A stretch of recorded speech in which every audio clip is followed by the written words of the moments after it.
4 సంవత్సరాలుగా గుర్తుకురాని అభివృద్ధి ఎన్నికలు 4 నెలలు ఉన్నాయనగానే పైల శేఖర్ రెడ్డి నియోజకవర్గంలో పర్యటిస్తున్నారని అన్నారు యాదాద్రి జిల్లా కాంగ్రెస్ పార్టీ అధ్యక్షులు కుంభం అనిల్ కుమార్ రెడ్డి.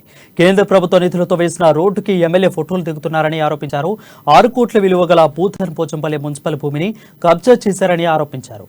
కాంగ్రెస్ పార్టీ నిరసన వ్యక్తం చేస్తే కమిషనర్ను బదిలీ చేసి చేతులు దులుపుతున్నారని అన్నారు.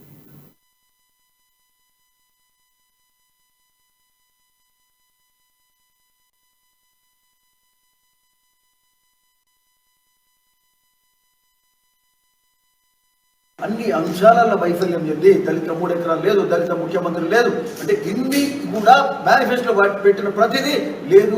చరిత్రాత్మకమైన పోచంపల్లిలో ఇదే పోచంపల్లి చెరువులో ట్యాంక్ బండ్గా చేస్తామని అన్నారు. అక్కడ జూలూరు కానీ ఇక్కడ ముక్తాపూర్ కానీ చెర్లలో మట్టి అమ్ముకొని మట్టి మాఫియా కూడా జరిగింది.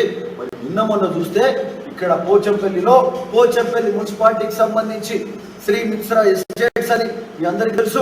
గత 40 రోజుల నుంచి కాంగ్రెస్ పార్టీ మేము మా వాళ్ళందరూ కూడా పోరాట ఫలితం అక్కడ దాదాపు 800 ఎకరాలు వైద్యులు ఖర్చు ఉంటే దాన్ని లేఅవుట్గా 2005-6 ప్రాంతంలో చేస్తే ఆ భూమి ఓపెన్ ల్యాండ్, ఓపెన్ పార్క్ల కోసం, ఓపెన్ స్పేసెస్ కోసం ఇచ్చిన భూమిని బై నెంబర్ లేచి పాలక వర్గం సభ్యులు అమ్ముకుంటే చూస్తూ ఊరుకున్నారు. ఈ పైలశేఖర్ ఊరుకున్నాడు.